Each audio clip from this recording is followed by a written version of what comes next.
안녕하세요. 김동호 목사입니다. 오늘도 우리 날마다 기막힌 새벽 이렇게 찾아 나오신 여러분 진심으로 환영합니다. 여러분 참 대단합니다. 이렇게 말씀을 사모해서 이 말씀을 늘 청취하시는 것 하나님이 귀히 보실 줄을 믿습니다. 오늘 주신 하나님의 말씀은 마태복음 6장 19절에서 21절 말씀입니다. 마태복음 6장 19절에서 21절. 너희를 위하여 보물을 땅에 쌓아두지 말라. 거기는 좀과 동럭이 해하며 도둑이 구멍을 뚫고 도둑질하느니라. 오직 너희를 위하여 보물을 하늘에 쌓아두라. 거기는 좀이나 동럭이 해하지 못하며 도둑이 구멍을 뚫지도 못하고 도둑질도 못하느니라. 내 보물 있는 그곳에는 내 마음도 있느니라. 아멘. 저는 어려서요, 전 가난해서 그랬는지, 이게 밤에 돈 줍는 꿈을 참 자주 꿨었습니다. 용돈 받는 게 참 어려웠는데, 이렇게 길을 가다 보면 돈이 한두 개도 아니고 여러 개가 이렇게 무더기로 있어요. 그걸 주시면 너무 기분이 좋죠. 조금 가다 보면 그런 게 또 있어요. 그걸 몇 번 반복하다 보면, 이렇게 손에 돈이 가득하게 되죠. 그러다 꿈을 깨면, 참 억울하고 속상하고 허망했어요. 근데 그런 꿈을 그냥 정기적으로 꿨어요. 어느 때는 하도 약이 올라서 제가 잠이 깨가지고는 발버둥질 치면서 울었던 기억도 있습니다. 저희 어머니가 왜 그런지 몰라가지고 당황하셨더랬죠. 초등학교 때였는데요. 제가 그런 꿈을 꾸고 하도 속상해가지고 꾀를 냈어요. 다음부터는 끝까지 주스려고 하지 말고 절반만 줍고 가게를 뛰어서 뭘 사 먹다가 깨야지. 이왕 깰 거면 줍다가 깨는 것보다가 먹다가 깨는 게 낫지 않겠어? 하는 그런 생각을 했었습니다. 그리고 재밌는 거는요, 제가 그것을 실천했다는 겁니다. 꿈은 꼭 현실 같은데요. 그래도 이렇게 돈 줍는 꿈을 꿀 때, 이게 꿈일는지도 몰라 하는 생각을 꿈속에서 했어요. 그리고 앞에 돈이 보이는데 포기하고 가게를 뛰었어요.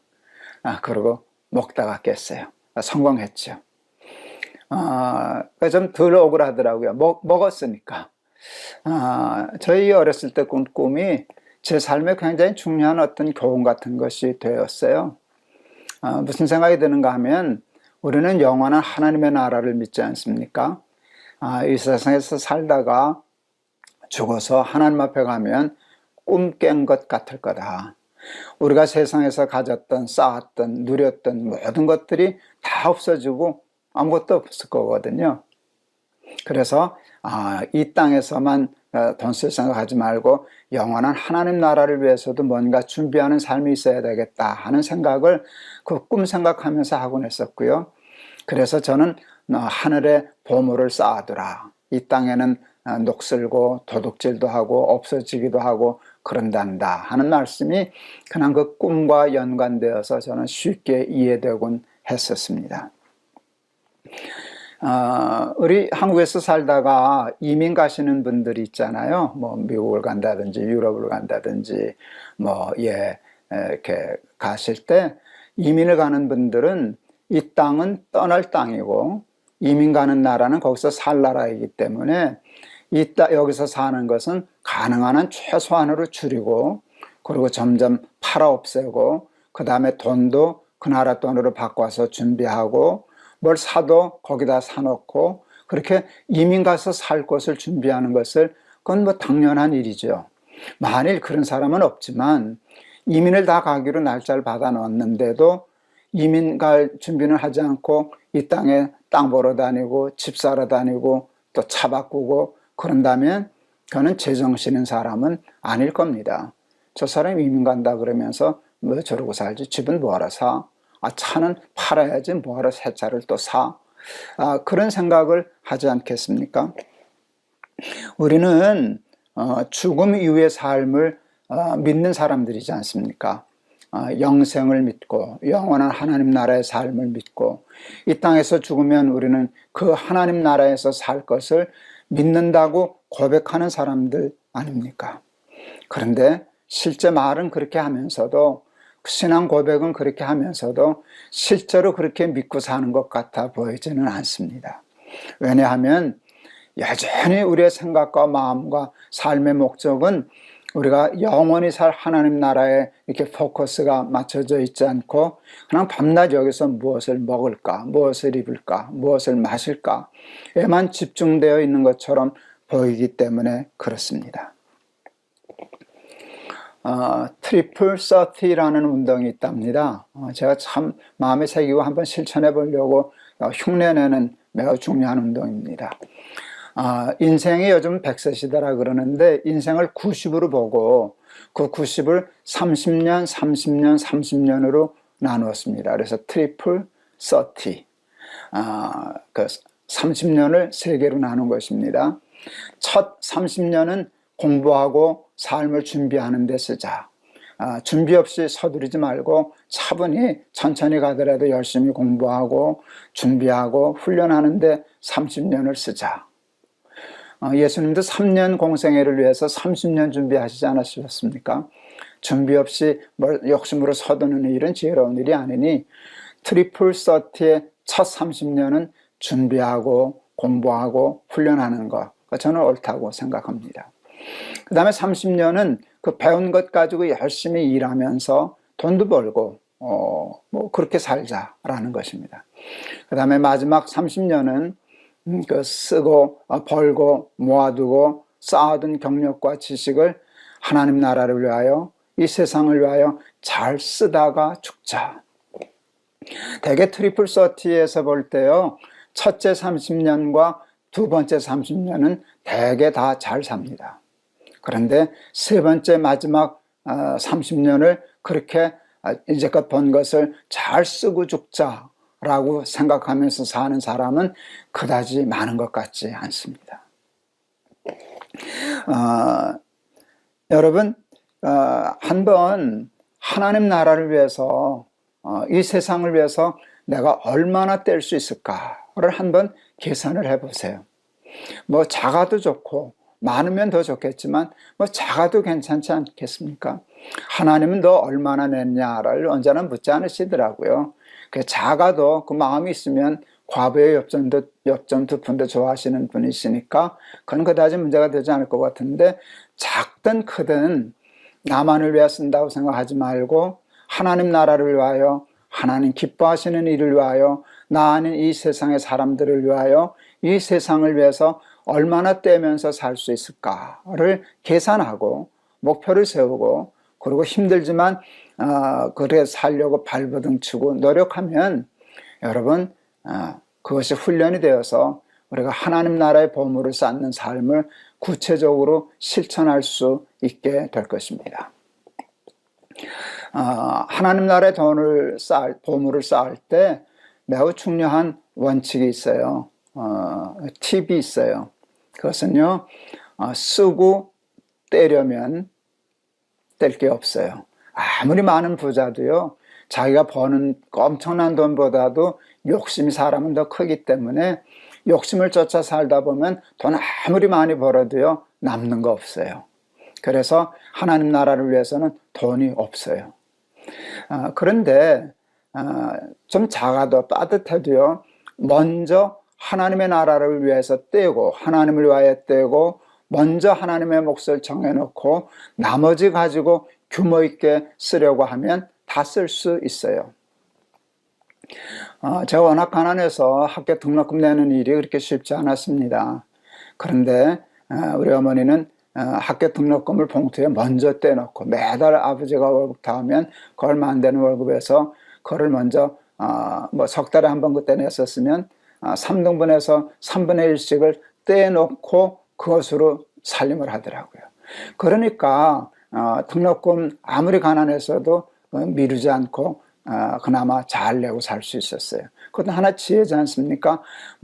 이게 먼저 떼놓고 아들 공부시키는 게 먼저지 하고서 먼저 떼놓고 그 다음엔 먹으면 먹고 굶으면 굶고 그런 식으로 사니까 사실 굶지는 않았습니다.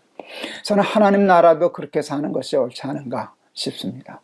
나 쓸 것 다 쓰고 나 하고 싶은 거 다 하고 살고 그 욕심을 부리고 살면 하나님 나라에 쌓을 보물은 없어지고 맙니다.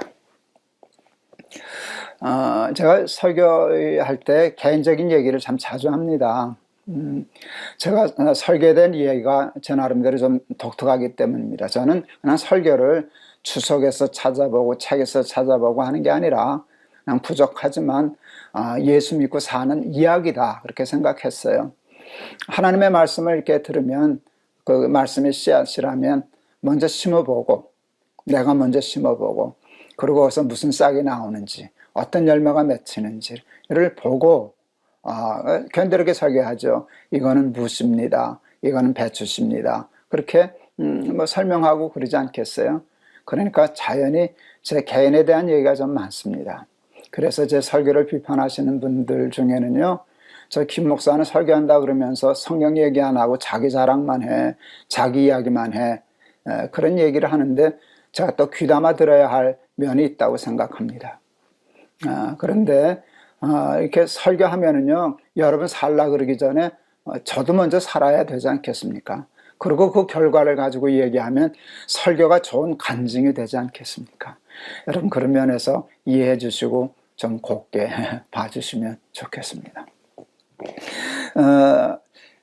살면서 아이들 결혼시킬 때 결혼이 그래도 큰 잔치이기 때문에 이래저래 돈이 많이 들고 또 그 결혼식 할 때 그 집안의 체면 생각하면 이래저래 뭐 예물 예단해야 되는데도 체면 처리하다 보면 쓸데없는 돈 많이 쓰게 되고 또 하객들한테 나 그렇게 우스운 사람 아니야 과시하려면 뭐 음식 대접하는 것도 커지고 뭐 그 장소 비용도 커지고 되게 그러지 않습니까?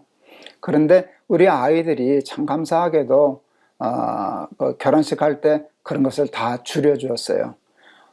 뭐 예물 예단하는 것도 좀 줄이고 또 신혼 살림집 하는 것도 우리가 준비할 수 있는 것보다 조금 더 줄이고 손님들 하객들 대접하는 것도 우리 체면보다는 조금 인간적으로 생각하면 체면에 좀 깎일 만큼 그렇게 조금 낮췄더니 꽤 많은 돈을 그런 예식을 하는 동안에 모을 수 있더라고요. 그래서 선교사님들 차 꽤 여러 대 사보냈고요. 또 주로 선교지에 많이 보냈는데 그런 돈을 쓸 수 있었어요. 제 회갑도 우리 아내 회갑도 그렇게 했고요. 우리 사랑하는 손주들 돌잔치도 가능한 아껴서 뭐 우리 다일 공동체 가서 우리 최일도 목사님 하시는 거기 가서 식사 대접하는 데 돈 쓰고 이제 그랬더니 그 당시에는 조금 좀 초라해 보이기도 하고 조금 섭섭해 보이기도 하고 좀 그런 마음이 있었지만 지나놓고 보니까 그게 훨씬 더 잘했다 싶은 생각이 들어요. 그냥 먹어치운 건 꿈에서 돈 죽는 것과 같고요. 그 하나님 기뻐하시는 일을 위해서 쓴 것은요, 두고두고 마음에 쌓여 있어서 하늘에 쌓인 보물처럼 여겨지더라고요. 여러분, 욕심 때문에 죄가 생기지 않습니까? 그 죄 때문에 망하고. 그런데 하늘의 보물을 쌓아두려고 하면 욕심을 줄이는 수밖에 없어요.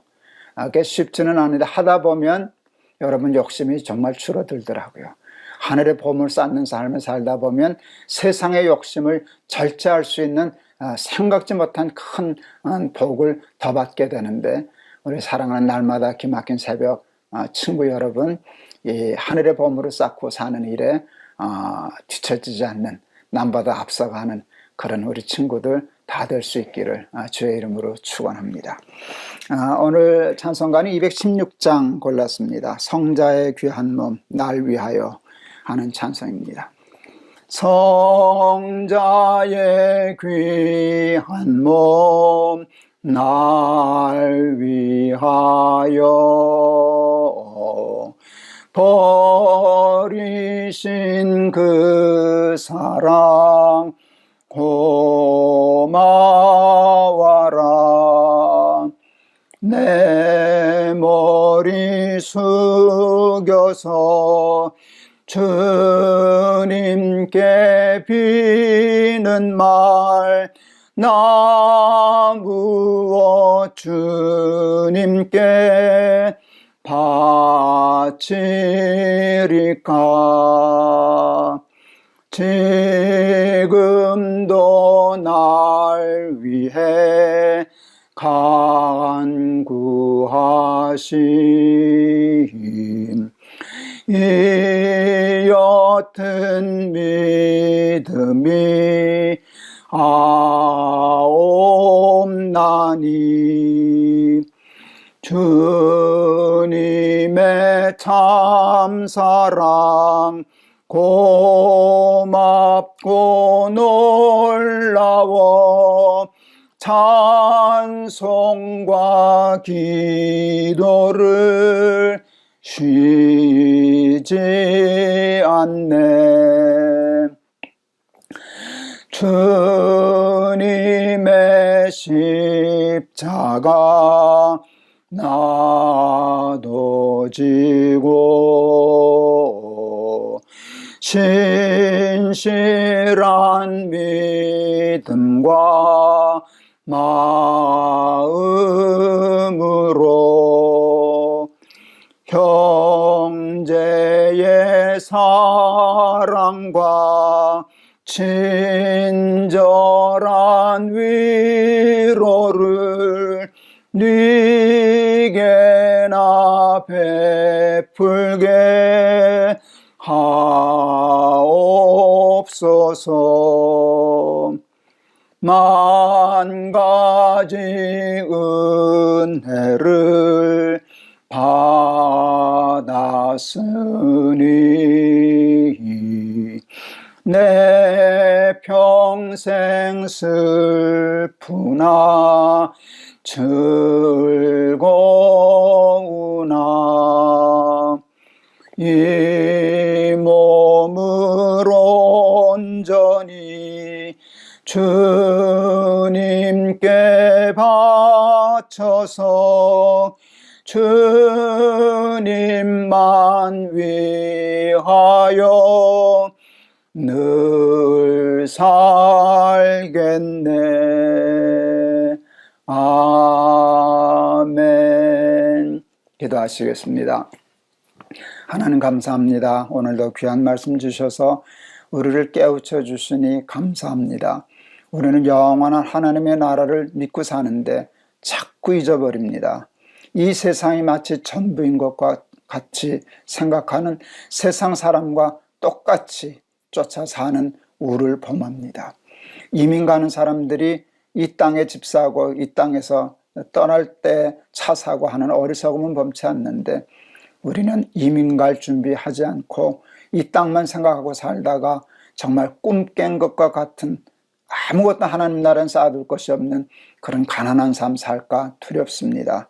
하나님 나라에 대한 소망을 분명히 가지고 하나님 나라를 위하여 보물 쌓는, 그리하여 이 세상의 욕심은 절제하고 아낄 줄 알고 뗄 줄 알고 그렇게 사는 지혜로운 사람들이 다 될 수 있게 주님 축복하여 주시옵소서.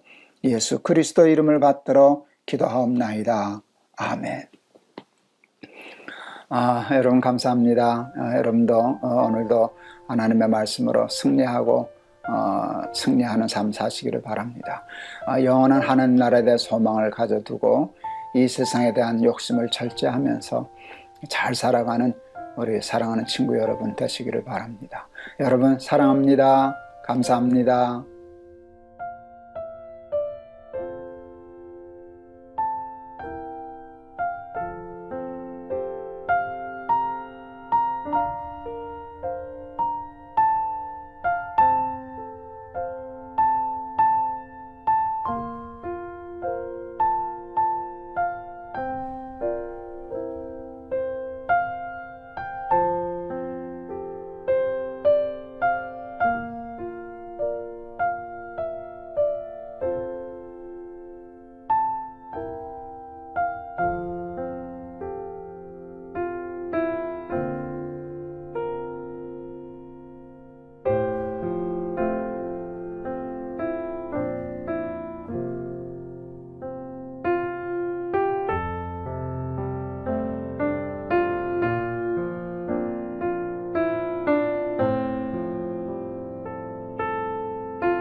안녕하세요. 김동호 목사입니다. 오늘도 우리 날마다 기막힌 새벽 허락해 주신 하나님께 감사드립니다.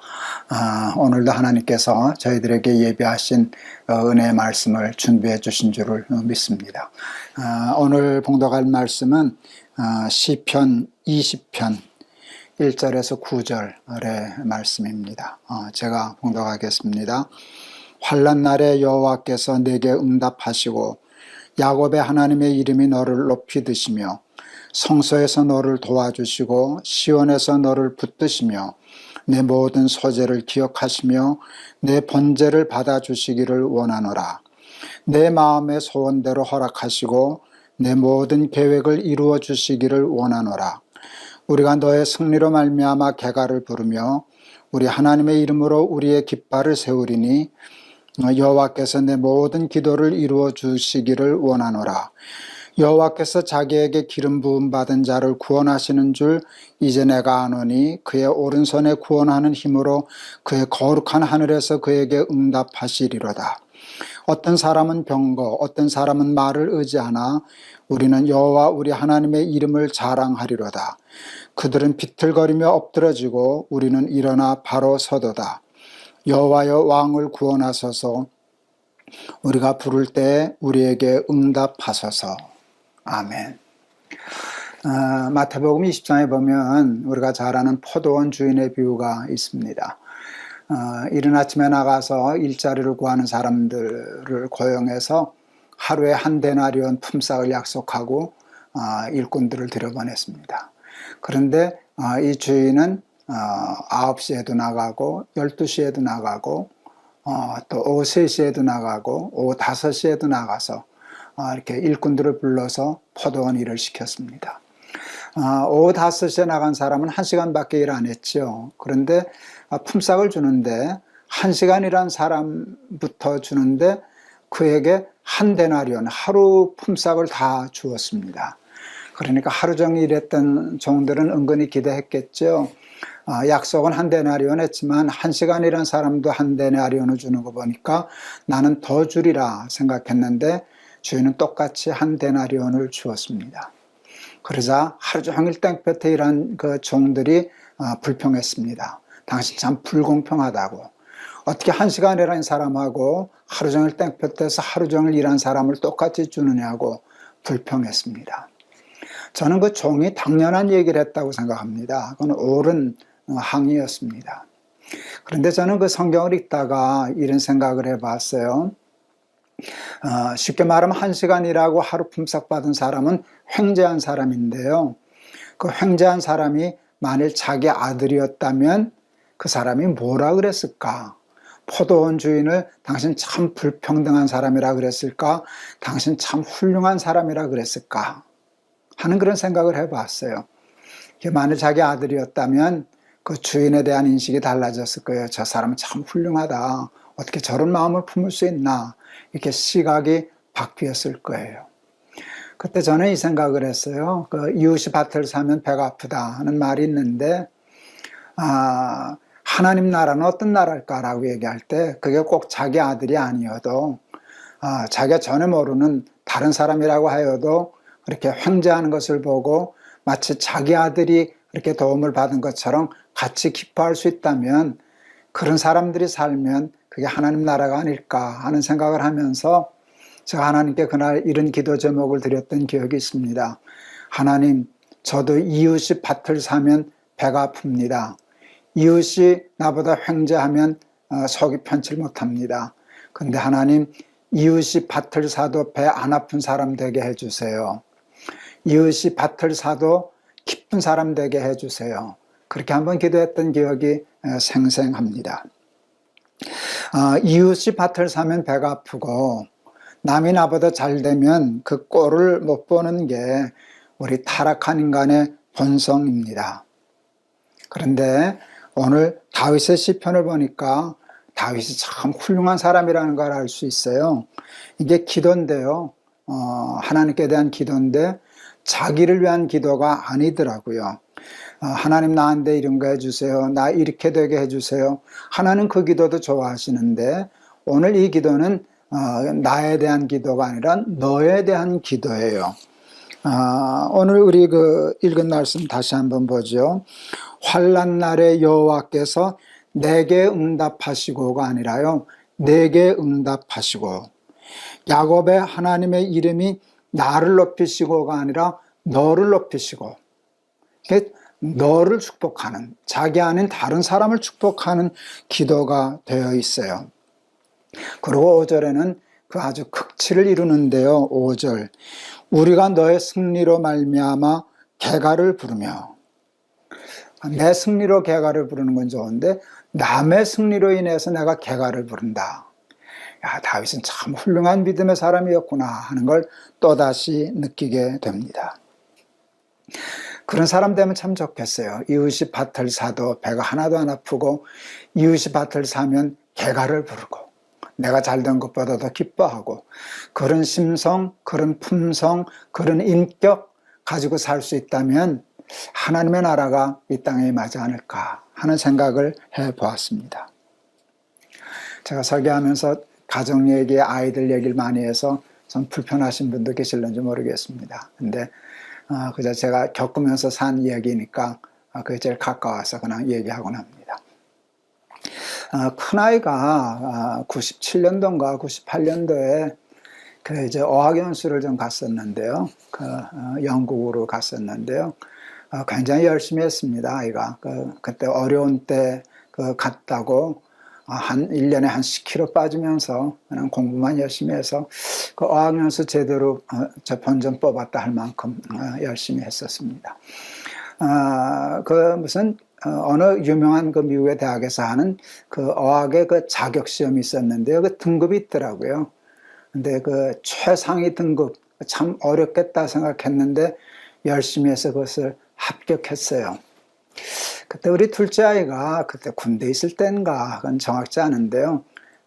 제 아내가 둘째한테 전화를 하면서 형이 어려운 과정에 합격했대 하는 소식을 전해주었습니다.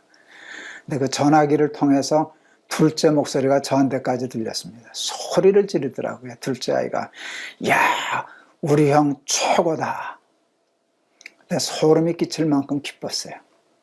형 잘 됐다는 말이 있으면 형 잘 됐네, 그 정도 얘기할 수 있고, 보통 얘기하면 좀 씁쓸할 수도 있잖아요. 자기는 그렇게 못됐으니까. 근데 둘째가 소리를 지르면서 야, 우리 형 최고다.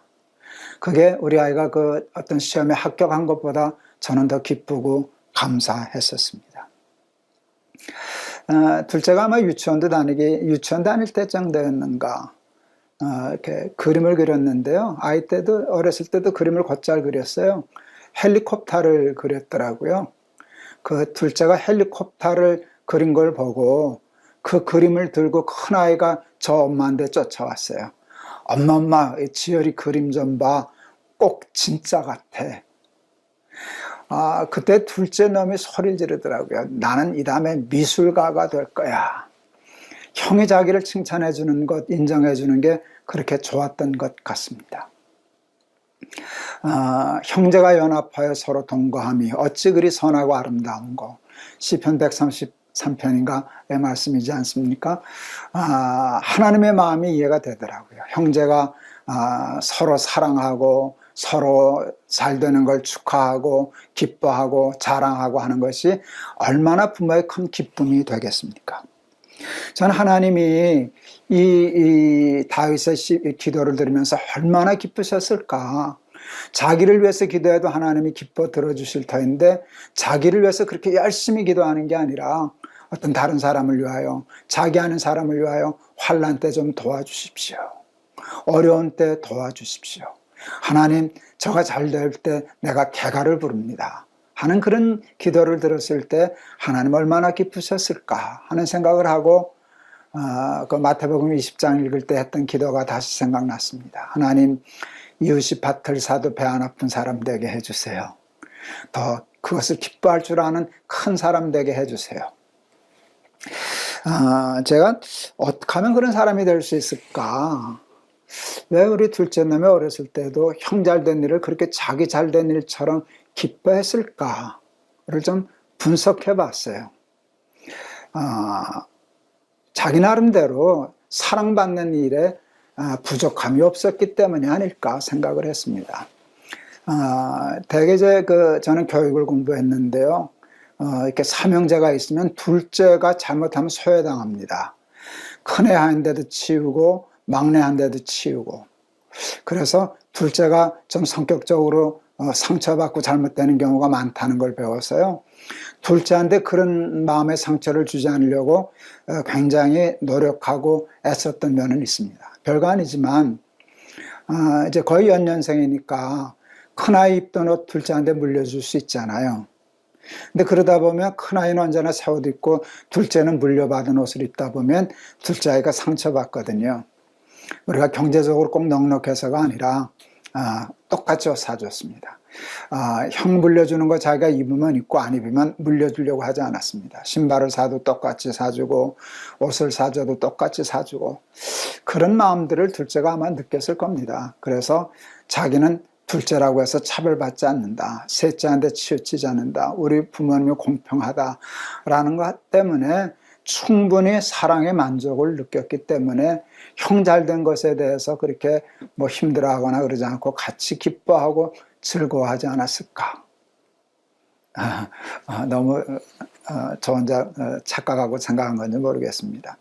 저는 다윗도 마찬가지였을 거라고 생각해요. 여호와는 나의 목자시니 내게 부족함이 없으리로다. 이게 다윗의 고백이거든요. 하나님 때문에 부족함이 없는 나의 잔이 넘치나이다 하는 삶을 살았기 때문에 남 잘 되는 거 베풀 일이 없었어요. 남 잘 되면 그게 기뻤을 것이 아닐까 그런 생각을 해보았습니다. 하나님은 우리를 사랑하시잖아요. 그 사랑을 받을 줄 알아야 되고 느낄 줄 알아야 되고 누릴 줄 알아야 돼요. 하나님의 사랑을 충분히 느끼면 사람에 대한 경쟁심, 사람을 짓밟아야 되겠다는 그런 이기심 없어지지 않을까요? 그리고 이웃이 밭을 사도 기뻐하고 배 안 아파하고 하는 훌륭한, 그리고 상대방의 다른 사람의 어려움을 위해서 대신 정말 피마르는 기도, 중보기도 해줄 수 있는 훌륭한 믿음의 사람들이 될 줄을 믿습니다. 오늘 말씀 참 좋아요. 환난 날에 여호와께서 내게 응답하시고 야곱의 하나님의 이름이 너를 높이 드시며 성소에서 너를 도와주시고 시온에서 너를 붙드시며, 이렇게 나 아닌 다른 사람을 위해서 나를 위해서 기도하는 것 이상 간절히 기도할 수 있는 믿음의 장부들이 다 되시는 우리 날마다 기막힌 새벽, 우리 사랑하는 친구들, 우리 식구들 다 되었으면 좋겠습니다. 우리 299장 찬송을 골랐습니다. 하나님 사랑은 온전한 참사랑 내 마음에 부어주시사 충만케 하소서. 하나님의 사랑이 충만함으로 다른 이웃들도 충만히 사랑할 수 있는 덕과 여유를 갖기를 바라는 마음으로 이 찬송 한번 하겠습니다. 하나님 사랑은 온전한 참사랑 내 맘에 부어주시사 충만케 하소서. 내 주님 참사랑 햇빛과 같으니 그 사랑 내게 비추사 뜨겁게 하소서. 그 사랑 앞에는 풍파도 그치며 어두운 밤도 환하니 그 힘이 크도다. 하나님 사랑은 온전한 참사랑 내 맘과 영에 채우사 새 힘을 주소서.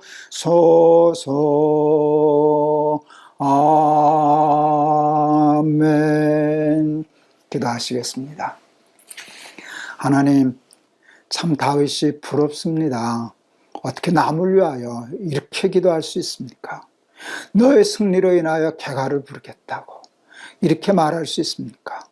하나님, 이런 믿음, 이런 신앙의 인격 참 부럽습니다. 하나님을 목자로 삼아 부족함이 없는 나의 잔이 넘칩니다 고백하는 은혜의 생활 때문에 형제와 경쟁하지 않고 이웃이 밭을 사도 배 안 아파하고 어려운 것을 기뻐하고 자기 일보다 더 즐거워하는 그런 큰 덕의 사람이 된 줄을 믿는데, 하나님, 저에게도 우리 사랑하는 날마다 기막힌 새벽, 우리 사랑하는 친구들과 가족들에게도 이 은혜와 이 축복을 허락하여 주시옵소서. 예수 그리스도의 이름을 받들어 기도하옵나이다. 아멘. 감사합니다. 오늘도 귀한 말씀 우리에게 주신 줄을 믿습니다. 예수를 믿으면 믿을수록 우리의 삶의 인격이 더 높아지고 삶의 덕도 커져야 되지 않겠습니까? 그것이 복의 근원이 되는 삶, 세상을 축복하는 사람, 세상의 덕이 되는 사람 되는 거라고 생각하는데, 저는 오늘 다윗의 시편 20편이 참 좋았습니다. 여호와께서 내게 복을 주시기를 원하신다. 내 승리로 내가 개가를 부른다. 이런 인격 갖고 살다가 하나님 앞에 가는 사람 되었으면 좋겠습니다. 여러분 감사합니다. 여러분 사랑합니다.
안녕하세요. 김동호 목사입니다. 오늘도 우리 날마다 막힌 새벽 찾아 나오신 여러분을 진심으로 환영합니다. 오늘도 하나님께서 저희들을 위하여 예비하신 만나와 같은 일용할 영의 양식, 은혜, 축복으로 예비해 주신 줄을 믿습니다. 오늘 시편은 시편 141편입니다. 제가 1절부터 마지막 10절까지 제가 봉독하겠습니다. 여호와여, 내가 주를 불러싸우니 속히 내게 오시옵소서. 내가 주께 부르짖을 때에 내 음성에 귀를 기울이소서. 나의 기도가 주의 앞에 분향함과 같이 되며 나의 손드는 것이 저녁 제사 같이 되게 하소서. 여호와여, 내 입에 파수꾼을 세우시고 내 입술의 문을 지키소서. 내 마음이 악한 일에 기울어 죄악을 행하는 자들과 함께 악을 행하지 말게 하시며 그들의 진수성찬을 먹지 말게 하소서. 의인이 나를 칠지라도 은혜로 여기며 책망할지라도 머리에 기름같이 여겨서 내 머리가 이를 거절하지 아니할지라. 그들의 재난 중에도 내가 항상 기도하리로다. 그들의 재판관들이 바위 곁에 내려 던져졌도다. 내 말이 달무로 무리가 들으리로다. 사람이 밭가라 흙을 부스러뜨림같이 우리의 해골이 수월 입구에 흩어졌도다. 주 여호와여, 내 눈이 주께 향하며 내가 주께 피하오니 내 영혼을 빈궁한 대로 버려두지 마옵소서. 나를 지키사 그들이 나를 잡으려고 놓은 올무와 악을 행하는 자들의 함정에서 벗어나게 하옵소서. 악인은 자기 그물에 걸리게 하시고 나만은 온전히 면하게 하소서. 아멘. 오늘 이 시편 141편도 다윗의 시편입니다. 하나님께 대한 기도문입니다. 무엇을 기도하고 있나를 들여다보았더니 우리가 배워야 할 다윗의 기도가 보였습니다. 다윗은 하나님 앞에 기도할 수 있게 해달라고, 기도가 그쳐지지 않기를 기도하고 있는 것을 알게 되었어요. 2절 보면 나의 기도가 주의 앞에 분향함과 같이 되며 나의 손드는 것이 저녁 제사 같이 되게 하소서. 우리가 이제 141편 지금 오늘 다루고 있는데요. 수많은 시편 중에 대부분이 다윗의 시편이지 않았습니까? 수도 없이 많은 다윗의 시편을 우리가 날마다 기막힌 새벽에서 다루었는데, 여러분 다윗의 시편 하면 생각나는 거 저는 하나밖에 없습니다. 여러분도 그렇지 않습니까? 내가 여호와께 부르짖으오니, 하나님께 부르짖는 거. 다윗은 한마디로 얘기하면 기도의 사람이었습니다. 끊임없이 기도하는 사람. 그런데 그게 한두 번이면 이해가 가는데 이 시편 140편 중에 수도 없이 많은 시편의 대부분을 다윗은 부르짖고 있잖아요. 지칠 만도 한데, 낙심할 만도 한데, 하나님 앞에 기도해서 응답받은 후에 이젠 살만한가 싶으면 또 새로운 어려움이 오고 또 새로운 어려움이 오면, 그러면 회의가 올 만도 한데, 하나님 원망할 마음이 생기기도 할 만한데, 기도하고 싶지 않을 마음 있을 만도 한데, 다윗은 끊임없이 하나님 앞에 기도합니다. 지치지도 않고 원망도 없이 늘 믿음을 가지고 하나님 앞에 기도하는데, 그게 어떻게 가능했나? 그걸 기도했기 때문입니다. 2절 우리 또다시 읽습니다. 나의 기도가 주의 앞에 분향함과 같이 되며 나의 손드는 것이 저녁 제사 같이 되게 하소서. 이스라엘 백성들 하나님 앞에 제사 드렸지 않습니까? 성전에서. 그럴 때 늘 향을 올려드렸잖아요. 매일 쉬지 않고. 저녁에도 제사 올려드렸잖아요. 그래서 다윗이 그렇게 얘기해요. 제 기도가 그 제사가 되게 해주십시오. 날마다 피어 올리는 향내 분향과 같게 되게 하시고, 내가 손을 들고 주님께 기도하는 것이 날마다 드려지는 제사같이 되게 해주십시오. 이 기도가 다윗의 기도여서 다윗은 끊임없이 낙심하지 않고 원망하지 않고 기도했고, 기도함으로 응답받아 승리하는 삶을 살았습니다. 우리도 하나님 앞에 지치지 않고 쉬지 않고 낙심하지 않고 끝까지 일이 있을 때마다 하나님 앞에 매달려 기도하는 사람 되게 해달라고 하는 기도 하실 수 있는 저와 여러분 되기를 바랍니다. 두 번째 다윗의 기도는요, 3절에 있어요. 여호와여 내 입에 파수꾼을 세우시고 내 입술의 문을 지키소서. 이거 정말 우리가 배워야 할 중요한 기도로 여겨집니다. 하나님, 제 입에 파수꾼을 세워주십시오. 말 조심하게 해주십시오. 우리 말이 말로 죄짓고 말로 사람 괴롭히고 말이 참 악한 것인데요, 무서운 것인데요. 다윗은 자기 입술의 문을 지켜달라고. 여러분, 이 기도 꼭 우리가 해야 할 기도인 줄을 믿습니다. 내 입에서 나가는 말들 중에 하나님이 막아주시면 좋겠다 하는 것이 뭘까를 오늘 이 말씀을 준비하면서 생각해 보았어요. 그냥 생각나는 대로 쉽게 적어 봤어요. 원망의 말이 나가지 않았으면 좋겠다. 다른 사람을 원망하는 일도 물론이거니와 하나님 원망하는 일 절대로 하지 않도록, 내 입에서는 원자도 나오지 않도록, 아소리도 나오지 않도록 하나님 원망하지 않게 해주시옵소서. 짜증내지 않게 해주십시오. 나이가 들어가고 뭐 불편하니까 자꾸 짜증이 늘어나요. 그렇게 되면 그 짜증스러운 말이 나가면 모든 것이 나빠지더라고요. 하나님, 그래서 저 실제로 암 걸리고 나서 이 기도 많이 했어요. 하나님, 짜증내지 않게 해주세요. 성내지 않게 해주세요. 조금 참으면 되는데 마음에서 성이 나도 말하지 않으면 사고가 나지 않잖아요. 근데 결국은 마음에서 성난 것이 입을 통해 나감으로 화를 불러일으키더라고요. 사랑은 성내지 아니하며 그랬는데 더 통하는 마음인데요. 하나님께 기도해서 성내는 말 하지 않게 해주십시오. 남 자존심 상하게 하는 말 하지 않게 해주십시오. 우리는 누구나 다 교만해서요, 자기를 높이려고 하다가 남을 자꾸 깎아내리고요, 싸워서 이기려고 하다가 아주 약점, 상대방의 자존심을 건드는 일들 참 많이 해요. 부부간에도 그렇고 친구들 사이에도 그런데 하나님, 남 자존심, 인격을 건드는 말 하지 않도록 하나님 조심하게 해주십시오. 거짓말하지 않게 해주십시오. 뒤에서 남 모함하지 않게 해주십시오. 뒤에서 남의 험담하지 않게 해주십시오. 그리고 생각해낸 게 있어요. 조심해야 되겠다 늘 생각하는데 제일 어려운 거, 지금까지 한 모든 것도 참 어려운데요, 제가 찾아낸 것, 말하기도 부끄럽지만 이 기도를 빠뜨리면 안 되겠다 싶었어요. 자랑하지 않게 해주십시오. 입만 열면 자기를 자랑하려고 하는 게 나이가 들어도 이렇게 잘 없어지질 않네요. 근데 그게 얼마나 해놓고 나면 부끄러운 일이에요. 겸손하게 해주십시오. 자랑하지 않게 해주십시오. 자랑만 하면 모르는데 남 깎아내리려고 험담하지 않게 해주십시오. 그래서 입에 파수꾼을 세워주십시오 라고 하는 기도는 모두에게 다 필요하지만 이제 나이 들어가고 이제 인생을 마지막 정리해야 되는 저와 같은 사람에게 꼭 필요한 지혜의 기도라 생각했습니다.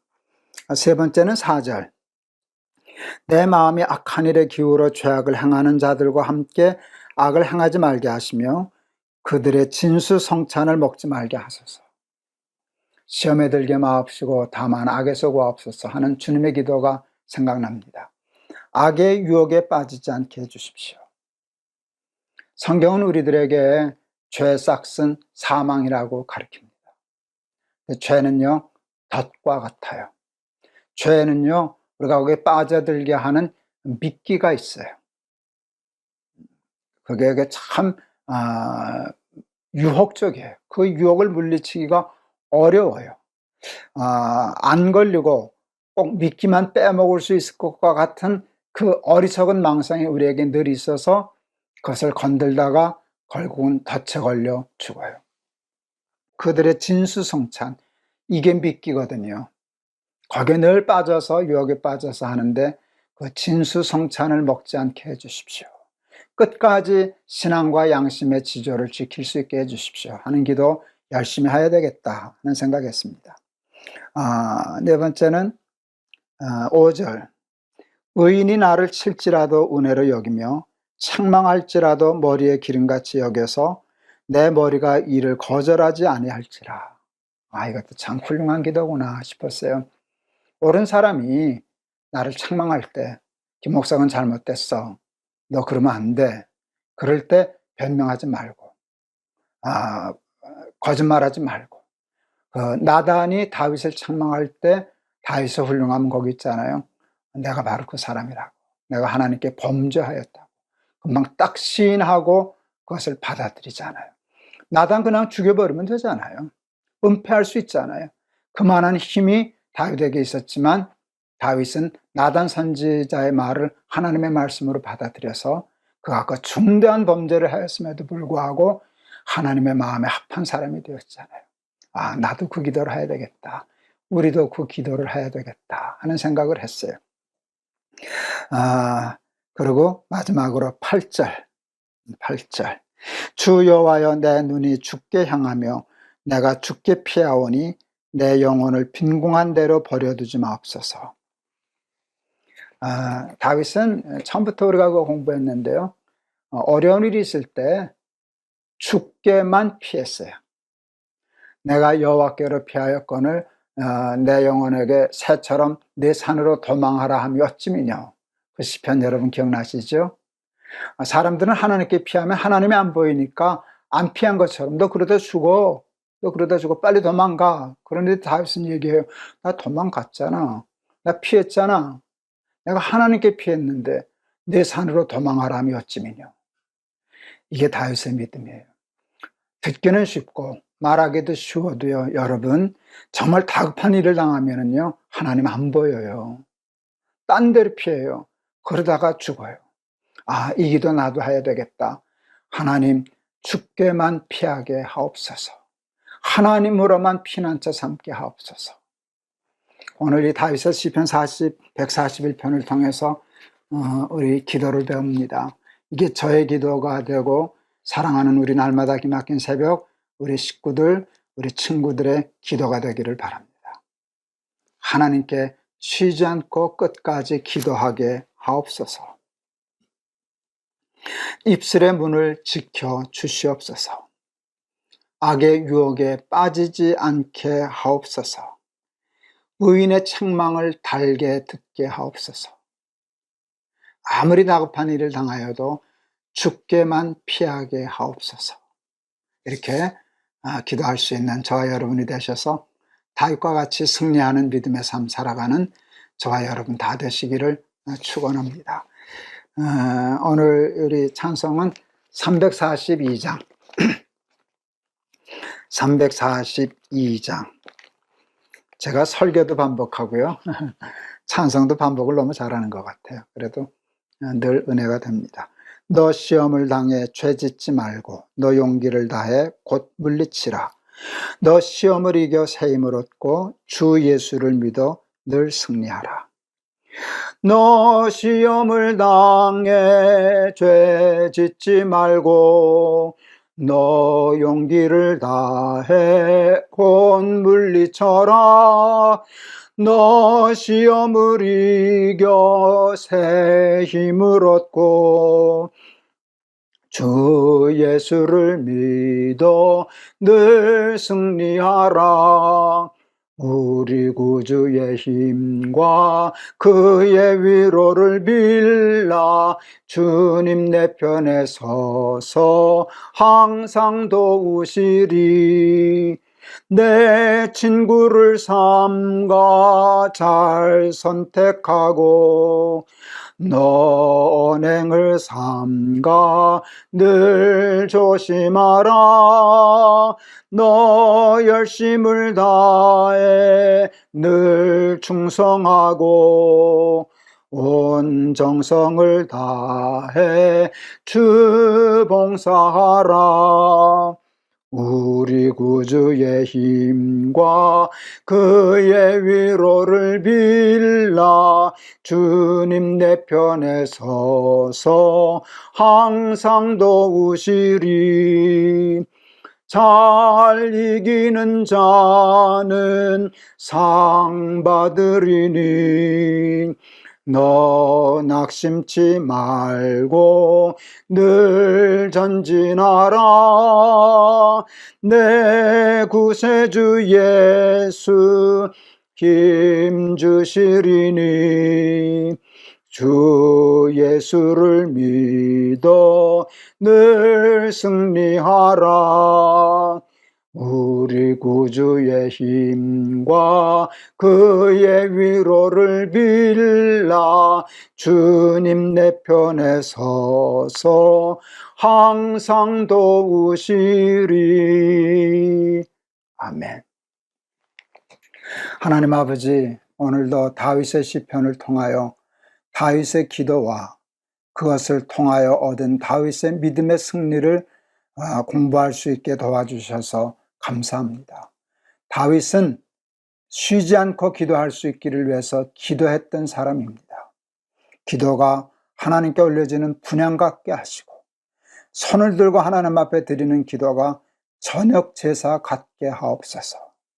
그 기도 때문에 수도 없이 반복되는 고난에 원망하지 아니하고 실망하지 아니하고 절망하지 아니하고 끝까지 하나님께 부르짖는 믿음의 본을 보여주셨는데, 하나님 우리에게도 쉬지 않고 끝까지 매달려 기도하는 믿음의 실력을 축복으로 허락하여 주시옵소서.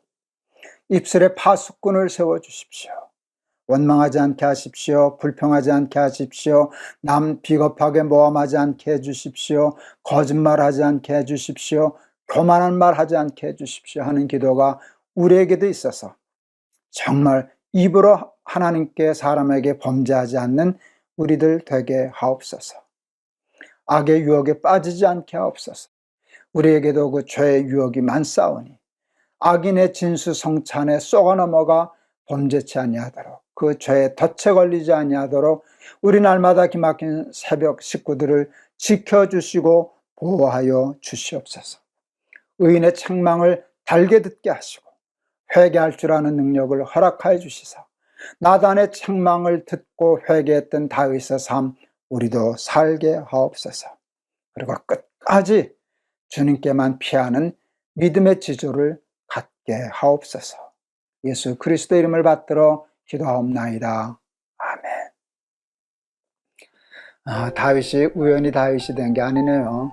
이런 기도가 있어서, 정말 믿음의 기도가 있어서 다윗이 끝까지 자기 신앙을 지키고 하나님 마음에 합한 사람, 또 믿음의 조상이 되었는데, 우리 사랑하는 날마다 기막힌 새벽 우리 식구들도 그 다윗의 뒤를 쫓아서 하나님께 칭찬받고 여러분 후손들에게 존경받는 믿음의 조상들이 다 되실 수 있기를 축원합니다. 여러분 감사합니다. 오늘도 힘든 세상이지만 하나님 믿는 믿음으로 승리하는 하루 되세요. 여러분 사랑합니다.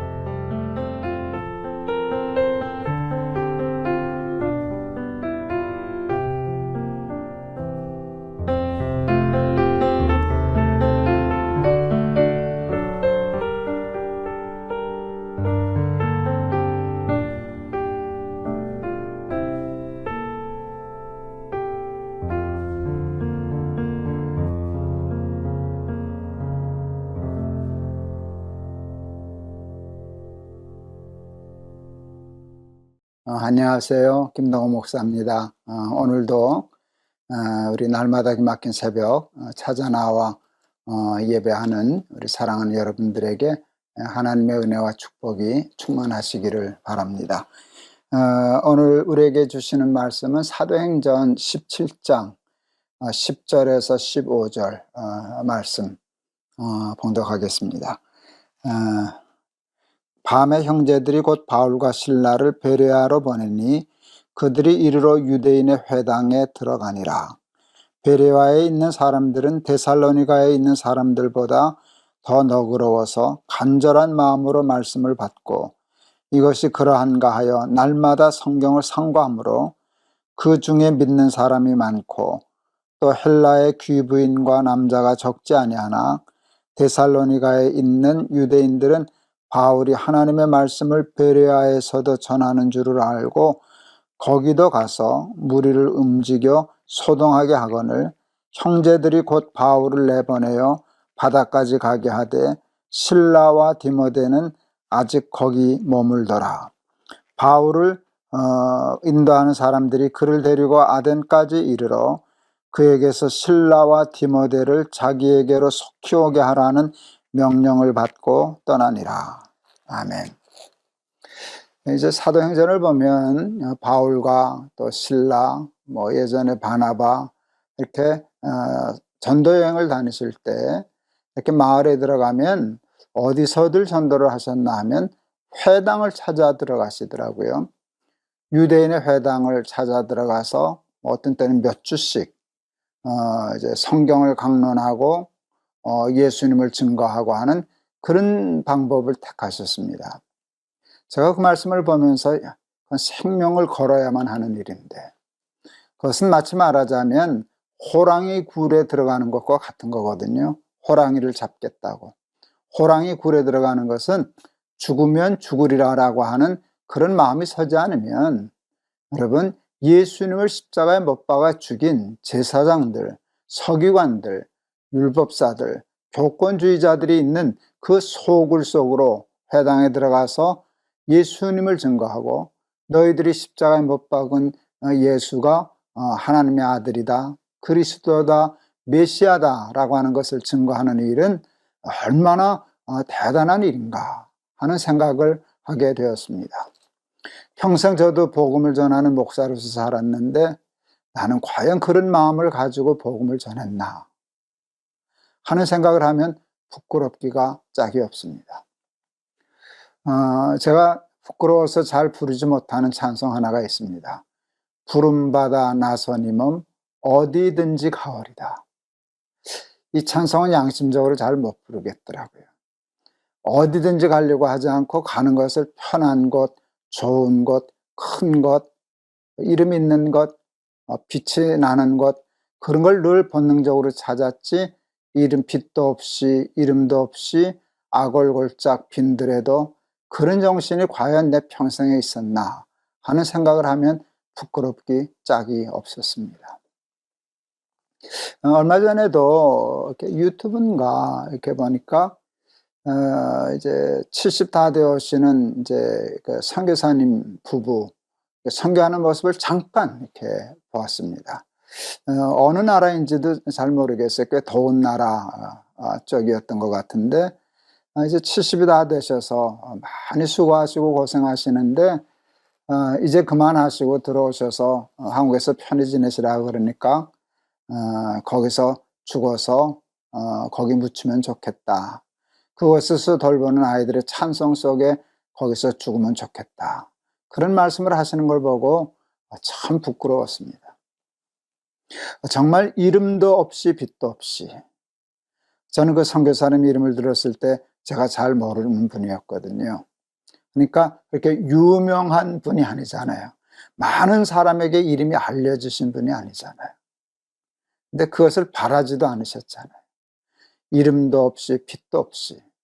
저는 보니까 이름도 있고 빛도 있는데 생각해보니 이름도 있고 빛도 있는 것이 자랑이 아니라 어쩌면 부끄러움일 수도 있겠구나 하는 생각을 했었습니다. 이런 이름도 있고 빛도 있는 사람들에 의해서 하나님의 나라가 확장되었다기보다는 바울처럼 신라처럼 생명을 걸고 아골골짝 빈들에도 복음 들고 가는 용기 있는 진실한 주의 종들 때문에 복음이 땅끝까지 전해지는 역사가 있었구나 하는 생각을 하면서 오늘 바울과 실라 유대 회당에 들어가서 복음을 전했다 하는 말씀을 듣고 이렇게 숙연해졌었습니다. 베레아에 들어갔는데 성경은 베레아에 있는 사람들을 데살로니가에 있는 사람들보다 더 옛날 성경에는 신사적이어서 이런 말을 쓰시더라고요. 오늘 번역을 보니까 너그러워서 그런 했는데 저는 이제 옛날에 자꾸 있던 성경에 대해서 그런지 베레아 사람은 신사적이어서 라는 말이 이렇게 더 마음에 좀 깊이 와 닿았습니다. 신사적이었는데 왜 신사적이라는 말을 썼는가 하면 하나님의 말씀을 사모하고 간절히 하나님의 말씀을 사모하고 또 이것이 성경적인가 아닌가를 상고하고 성경대로 살려고 애쓰는 모습을 보고 신사적이었다라는 표현을 쓰는 것을 보았습니다. 교회 다니는 사람들을 혹 인간적으로 분석한다면 몇 종류의 사람들이 있지 않을까 하는 생각을 해보았습니다.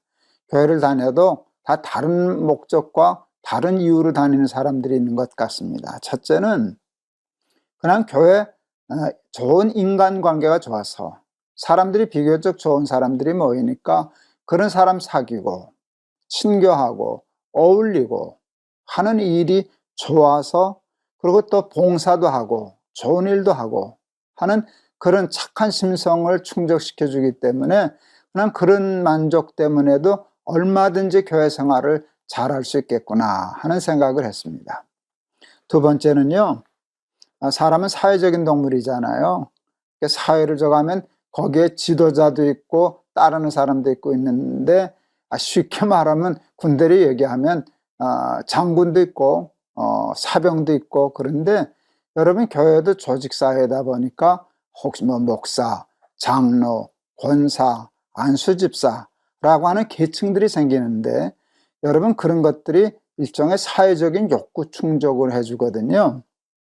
일종의 조그마하든 크든 큰 교회는 아주 큰 권력도 생기고요, 힘도 생기고요, 또 명예도 생기고요. 그래서 그것 때문에, 그 욕심 때문에 교회 생활하는 사람들이 뜻밖의 참 많다는 것을 알게 되었습니다. 유대인들도 그랬고요. 그것은 세월이 지난 요즘 우리들도 큰 차이가 없습니다. 세 번째는 어떤 사람이 있을까 했더니요, 미신을 섬기는 사람들이 섬기는 미신에게 제사하고 굿하고 기도하고, 그래서 자기 소원을 이루고 자기 욕심을 채우려고 하는 그런 마음을 가지고, 똑같은 마음을 가지는데 다만 빌고 제사 드리고 기도하는 신이 하나님이라고 하는 것뿐이지, 그 모든 그 바탕이나 그 욕구는 미신을 섬기는 사람과 거의 같은 그런 정도로 자기 욕심 채우기 위해서 자기 기도하려고 교회 다니는 사람들도 많이 있겠다 하는 생각을 해보았습니다.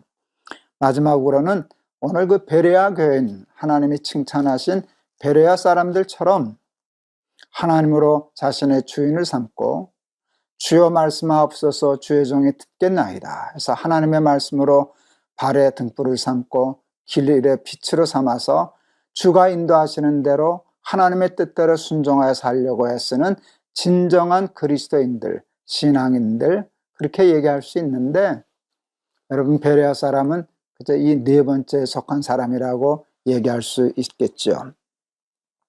1번에서 세 번째까지의 공통점은요, 신앙생활의 목적이 자기중심적입니다. 자기 욕심, 자기 뜻을 이루기 위해서 하나님은 그것을 잘 감당해주는 그 알라딘 램프의 그 무슨 그 종처럼 부르면 나와서 강한 능력으로 소원을 들어주는 그런 알라딘 램프의 모습처럼 하나님 생각하고 하는 그런 사람들이라면, 네 번째의 경우는 자기 뜻대로 사는 것, 자기 욕심, 자기 기도 제목도 있지만 내 뜻대로 마옵시고 아버지의 원대로 되기를 원하나이다 하는 수준에서 하나님의 말씀을 쫓아 자기의 뜻을 꽂고 하나님을 주인으로 삼고 살아가는 참 그리스도인이 있다, 이렇게 얘기할 수 있습니다. 여러분들은 과연 어디에 속한 사람이실까요? 데살로니가에 있는 유대인들이 바울과 실라가 베레아에서 성경을 강론하고 복음을 전한다는 소식을 듣고 거기까지 쫓아가서 방해합니다. 회방 넣습니다. 바울과 실라를 쫓습니다. 죽이려고 합니다. 왜 그랬을까요? 바울과 실라가 복음을 전하는 것이 자기들의 그동안 추구하던 모든 것을 자꾸 부정하고 입지를 좁게 하니까 불편해서 그런 것입니다. 그래서 저들은 바울과 실라가 불편했습니다. 우리가 꾸준히 다룬 것처럼 유대인들이 자꾸 시기하고 못마땅한 것은 그 복음 전하는 바울과 실라의 행위가 자기들의 이익, 자기들의 방식을 자꾸 거슬리기 때문에 돌이키려고 하지 않고 자기들이 회개하려고 하지 않고 바울과 실라, 복음 전하는 사도들을 공격하고 없애려고 했던 그것을 발견할 수 있습니다. 여러분, 역사는 똑같습니다. 역사는 똑같습니다. 여러분, 우리에게도 제가 얘기한 그 네 가지 중에 그 1번에서 3번까지의 성향이 우리에게도 있습니다. 우리에게도 있습니다. 근데 뭐 적절히 조금씩 있는 건 잘 모르겠으나 4번의 베레아 성도처럼 하나님의 말씀에 따라서 신앙생활하는 그것은 거의 없어지다시피 하고 자기 중심, 자기 욕심, 자기 뜻을 이루기 위해서 신앙생활을 하다 보면 여러분 결국 어떻게 되나? 제가 늘 얘기하지 않습니까? 예수님은 이방인들에 의해서 십자가에 못 박힌 게 아닙니다. 하나님을 믿는다고 하는 선민이라고 하는 유대인들에 의해서 십자가에 못 박혔습니다. 하나님의 뜻대로 살려고 하지 않고 하나님의 뜻을 빙자해서 자기 욕심, 자기 만족을 취하려고 자꾸 그러다 보면 결국은 복음의 적이 되고 하나님을, 예수님을 십자가에 못 박는 치명적인 실수를 하는 데살로니가 같은 유대인, 또 바울과 실라를 공격하고 시기했던 유대인의 자리에 우리도 들어설 수밖에 없다는 것 아셔야 합니다. 그리고 실제로 오늘날 우리 한국교회도 그와 같은 무리들에 의해서 회파되어지고 있고 하나님의 교회가 흔들리고 있다는 사실을 우리는 주시해야 할 것입니다. 베레아 사람들은 기준이 성경이었습니다. 성경이 옳다 싶으면 손해가 나도 했습니다. 성경의 입장에 비추어서 틀리다 생각하면 이익이 되어도 자기에게 유익한 것도 버렸습니다. 여러분, 그 베레아 사람들은 보니까 성경적인 삶을 사니까 평생 유대인으로 하나님 섬기고 살던 율법주의자들이었는데 그들이 성경을 저거 하니까 바울의 설교를 듣고 회심하고 돌이켜 복음을 영접하는 사람이 되지 않습니까? 베레아 사람들은 복음을 영접했고 데살로니가 사람들은 여러분 복음을 공격하는 사람이 되었습니다. 오늘날도 주님의 몸된 교회는 이방인들에 의해서 회파되는 게 아닙니다. 복음은 이방인들에 의해서 저지당하는 것이 아닙니다.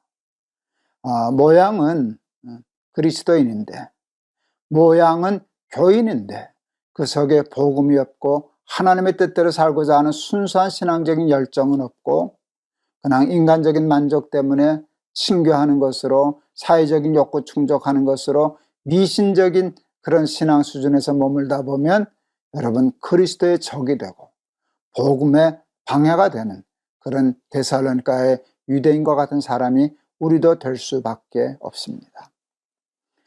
여러분 오늘 이 말씀을 듣고 하나님 앞에 우리 기도하죠. 하나님 베레아 사람 같게 해 주시옵소서. 날마다 성경을 상고하게 해 주시옵소서.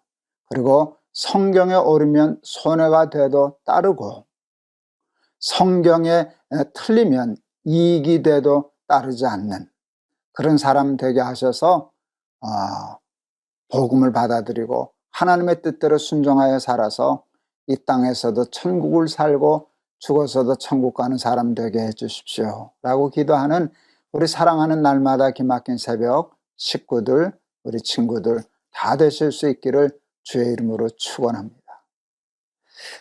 우리 오늘 찬송가 200장 우리 자주 불렀던 찬송인데요. 달고 오묘한 그 말씀, 생명의 말씀은 신앙생활을 하면서 과연 내가 베레아 사람처럼 하나님이 신사적이다 할 만한 칭찬 듣는 사람이 됐나 안 됐나 보려면 오늘 이 찬송이 나하고 맞나 안 맞나를 보면 알 것 같습니다. 성경이 정말 달고 오묘한 그 말씀, 이게 내 고백이 되면 좋겠는데 제 고백이 되고 우리 날개새 친구들의 고백이 되기를 바랍니다. 달고 오묘한 그 말씀, 생명의 말씀은 귀한 그 말씀 진실로 생명의 말씀은 나의 길과 믿음 밝히 보여주니 아름답고 귀한 말씀 생명샘이로다. 아름답고 귀한 말씀 생명샘이로다. 귀한 주님의 말씀은 내 노래 되도다. 모든 사람을 살리는 생명의 말씀을 값도 없이 받아 생명길을 가니 아름답고 귀한 말씀 생명샘이로다. 아름답고 귀한 말씀 생명샘이로다. 널리 울리어 퍼지는 생명의 말씀은 마음의 용서와 평안을 골고루 주나니 다만 예수 말씀 듣고 복을 받네. 아름답고 귀한 말씀 생명샘이로다. 아름답고 귀한 말씀 생명샘이로다.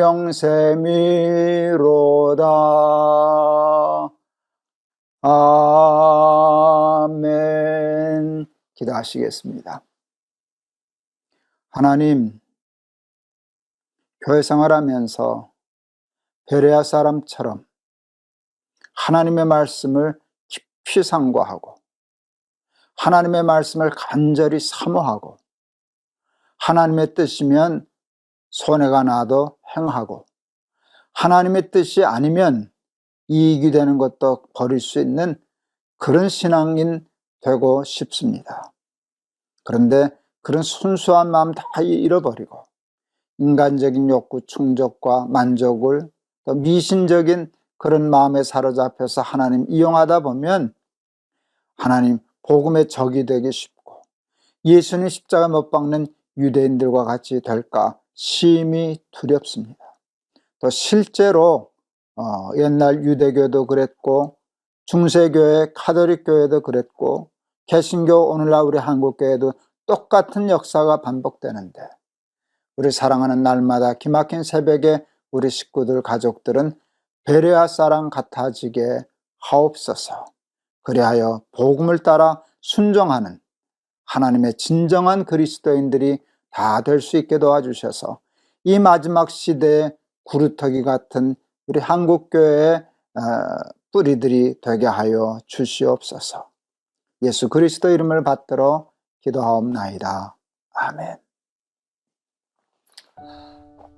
우리 이제 날마다 기막힌 새벽, 제가 이제 보통 녹화할 때 이제 2개 정도씩을 녹화해서 보냅니다. 그래야 이제 편집할 시간도 있고 또 우리 자막 붙이는 시간도 있어서 매일 그때 올리면 그 작업을 못 합니다. 2개 정도 하면 이제 2개 보내놓으면 하루는 조금 여유가 있는데요. 그 여유가 그렇게 없어서 금방 또 올려야 되고 금방 또 올려야 되고 그래서 굉장히 시간적으로 좀 쫓기는 감이 있습니다. 음식도 그렇고 말씀도 그렇고요. 어떤 메시지가 이렇게 되면 그것을 좀 다듬는 시간도 있어야 되고 다듬는 시간보다 더 중요한 건 좀 숙성되는 시간이 있어야 돼요. 깊이 묵상하고 생각하고 기도하고 그게 이제 숙성이 되는 것 같은데요. 그런 시간이 많이 필요한데 매일 이렇게 올리는 일에는 그 숙성의 시간이 모자랍니다. 그래서 좀 거칠고요. 좀 마음에 안 들 때가 있어요. 오늘 설교하면서도 다시 하고 싶었어요. 뭔가 전하려고 하는 메시지는 분명한데 잘 다듬어지지가 않아서, 이렇게 푹 익지가 않아서, 숙성되지가 않아서, 그런데 그걸 자꾸 다듬고 하려고 하면 시간을 못 맞춰서 그냥 내놓습니다. 그냥 하나님께 의탁합니다. 하나님, 우리 친구들이 들으면서 그 속에서 하나님이 숙성시켜 주세요. 하나님이 다듬어 주셔요. 그리고 그냥 전해지는 메시지, 그것이 역사할 수 있게 해주세요 라고 기도하면서 올렸습니다. 여러분, 좀 거칠고 숙성되지 못한 맛이 덜 든 것과 같은 시간이지만 하나님의 음성을 듣고 거기서 하나님의 은혜 가운데 여러분의 말씀의 숙성은 여러분들이 하시면서 은혜 받으실 수 있기를 바랍니다. 감사합니다. 여러분, 오늘도 승리하세요. 여러분, 사랑합니다. 내일 또 뵙겠습니다.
안녕하세요. 김동호 목사입니다.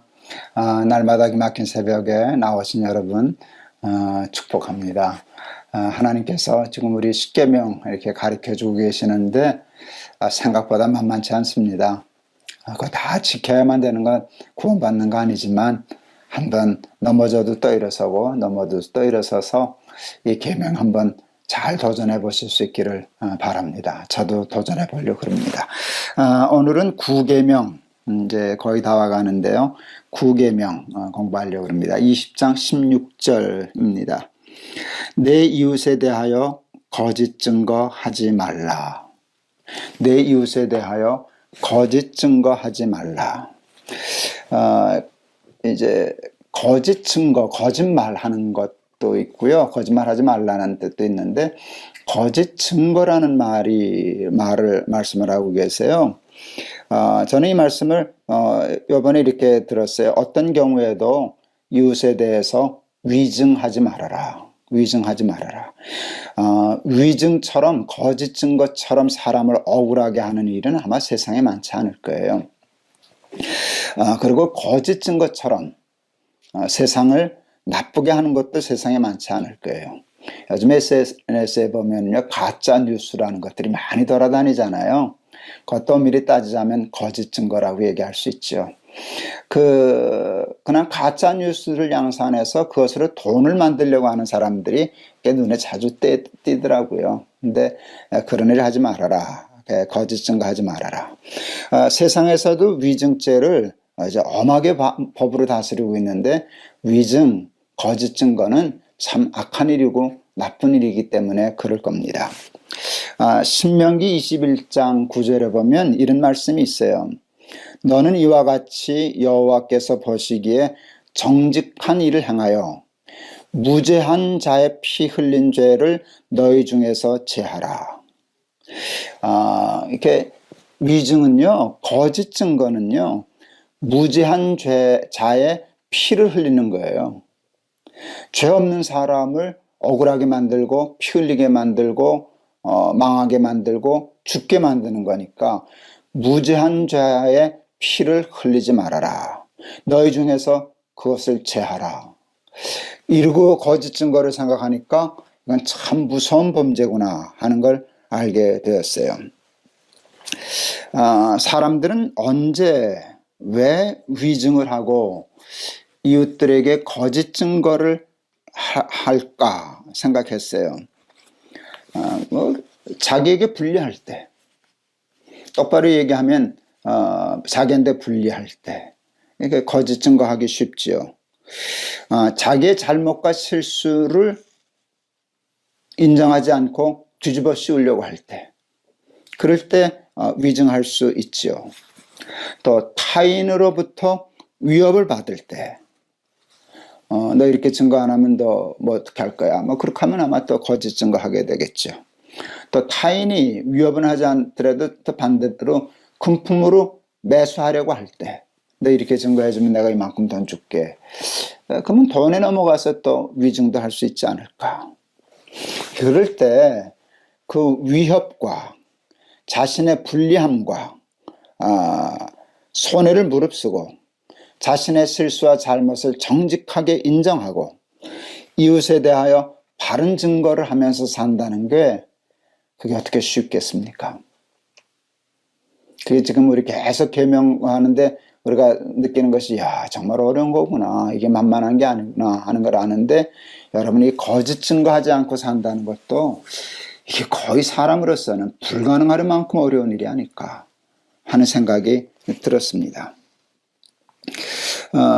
여러분, 위증을 하지 않는 것도 중요하지만 이웃을 위하여 바른 증거를 해야 할 때, 그러면 그를 구하고 살릴 수 있을 때 자신에게 불리하다고, 자신에게 위험하다고, 귀찮다고, 자신에게 득될 것도 없는데 하고 그냥 위증은 하지 않아도 바른 증거를 하면 그 사람이 사는데 그 증거를 하지 않는다면 그것도 위증 아닐까요?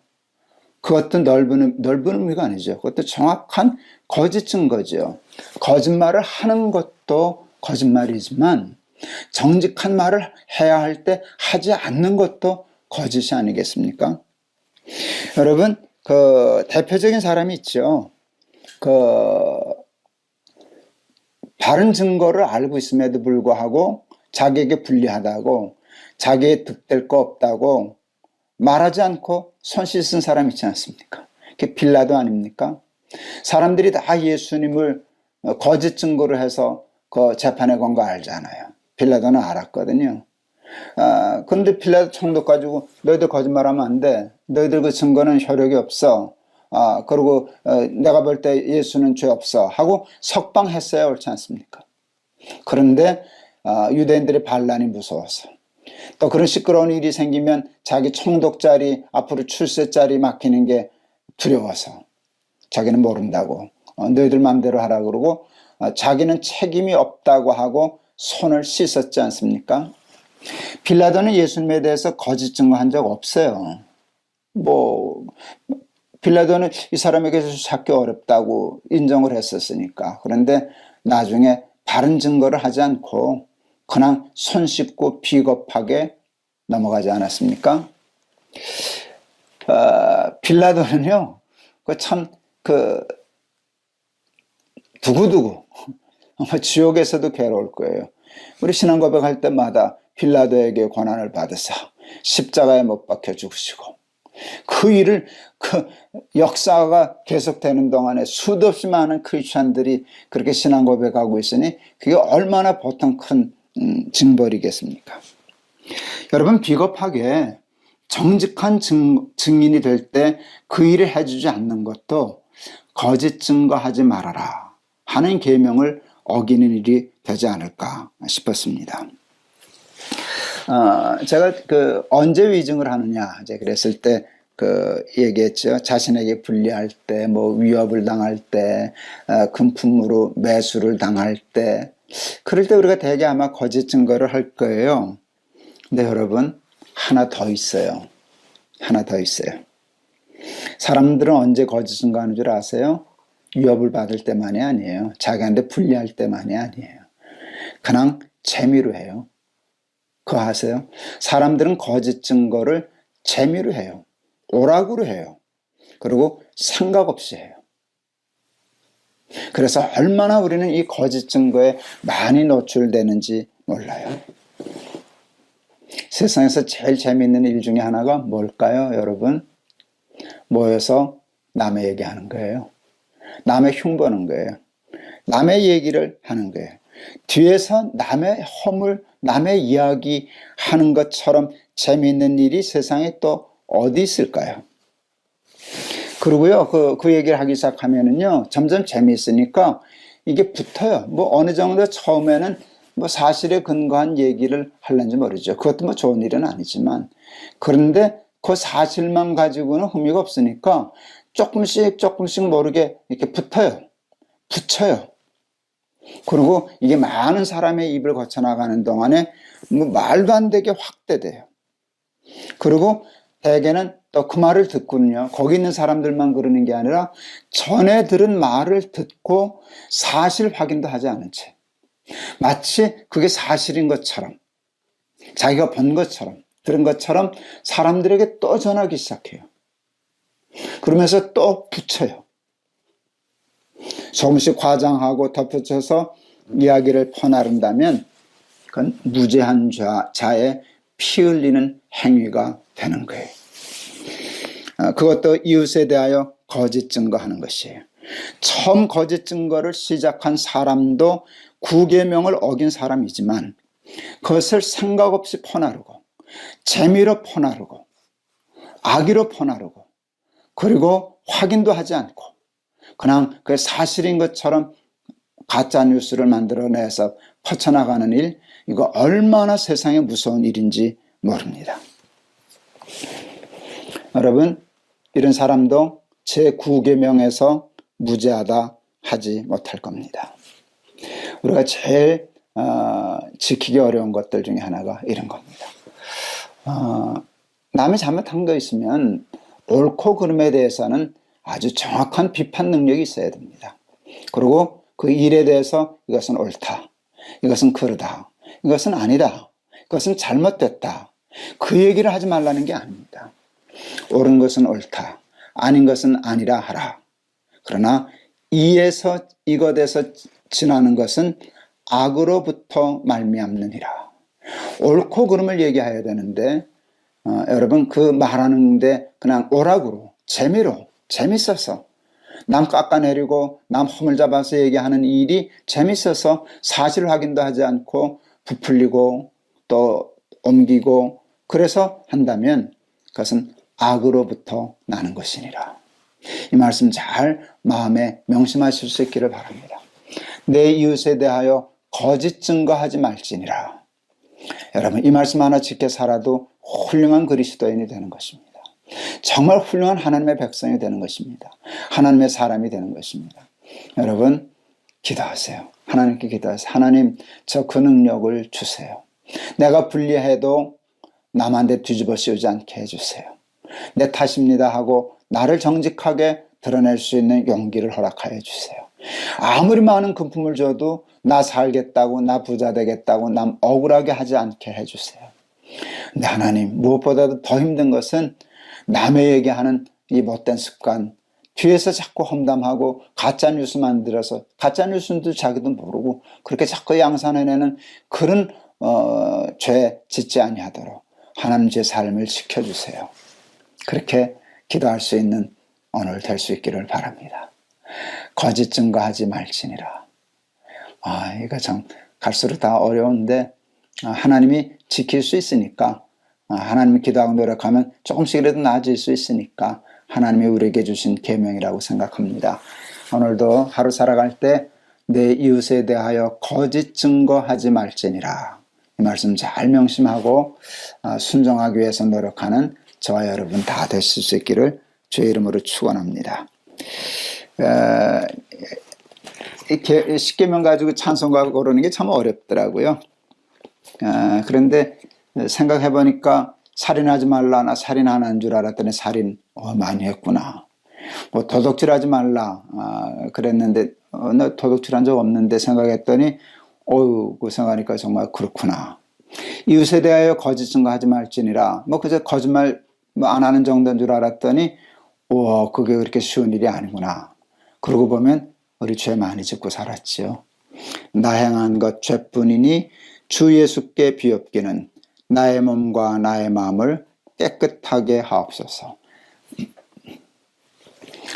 우리 그런 마음으로 우리 회개하는 마음으로 마음을 다잡는 마음으로 274장 부르려고 합니다. 나 행한 것 죄뿐이니 주 예수께 비옵기는 나의 몸과 나의 마음을 깨끗하게 하옵소서. 물 가지고 날 씻든지 불 가지고 태우든지 내 안과 밖 다 닦으사 내 모든 죄 멸하소서. 내 어두운 눈 밝히시니 참 기쁘고 고마우나 그보다 더 원하오니 정결한 마음 주옵소서. 물 가지고 날 씻든지 불 가지고 태우든지 내 안과 밖 다 닦으사 내 모든 죄 멸하소서. 정결한 마음 그 속에서 신령한 빛 비치오니 이러한 마음 나 얻으면 눈까지도 밝으리라. 물 가지고 날 씻든지 불 가지고 태우든지 내 안과 밖 다 닦으사 내 모든 죄 멸하소서. 못된 행실 다 고치고 악한 생각 다 버려도 주 앞에서 정결타고 자랑치는 못하리라. 물 가지고 날 씻든지 불 가지고 태우든지 내 안과 밖 다 닦으사 내 모든 죄 멸하소서. 아멘. 기도하겠습니다. 내 이웃에 대하여 거짓 증거하지 말지니라. 쉽게 생각했는데 이 말씀도 어렵습니다. 나한테 조금만 불리하면, 남한테 뒤집어 씌우고, 또 남한테 위협받으면, 또 금품으로 매수당하면 그 사람 무죄한 자의 피, 억울한 피 흘리는 것 주저하지 않았던 그 죄악이 우리에게도 있음을 깨닫습니다. 근데 그보다 더 우리가 쉽게 범하는 것은 함부로 남의 이야기하는 것, 그것을 즐겨하는 것, 그리고 그 즐거움 때문에 그것을 부풀리는 것, 그래서 거짓 증거되는 일, 그 일은 우리가 일상생활에서 얼마나 쉽게 범하는 우리의 범죄요 오류인지 모릅니다. 하나님, 이러한 것들로부터 우리를 지켜 주시옵소서. 이웃에 대하여 거짓 증거하지 말아라 하는 말씀 하나 잘 붙잡고 또 승리하는 우리들이 될 수 있도록 하나님 축복하여 주시옵소서. 예수 그리스도 이름을 받들어 기도하옵나이다. 아멘. 이제 십계명 이제 하나 남았습니다. 이제 다 끝나가는데, 여러분 십계명 그동안 우리가 많이 잊고 살지 않았습니까? 그래서 하도 교회가 설교도 안 하고 우리가 교육도 안 받기 때문에 모르는 건 아닌데 정작 외우라 그렇게 하면 주기도문 외우듯이 사도신경 외우듯이 외우기 어려울 거예요. 뭐 빼먹기 참 쉬울 거예요. 이거 다음에 뭐하더라 이제 그러기 쉬운데, 여러분 이번 기회에 한번 흩어내려간 걸 쓰고 끝나지 말고 정말 그 주기도문 외우듯이 우리 사도신경 고백하듯이 우리 십계명도 늘 이렇게 눈여겨보면서 그 삶을 지키려고 애쓰다 보면 계명을 지키면 애굽의 재앙을 면하게 해주리라. 여호와 라파, 우리 하나님과의 계약 아닙니까? 이 계약에 하나님의 약속의 축복의 증인되기 위해서라도 우리 한번 이 십계명 다시 한번 붙잡고 살아가는 저와 여러분 되기를 바랍니다. 저는 한번 도전해보고 싶습니다.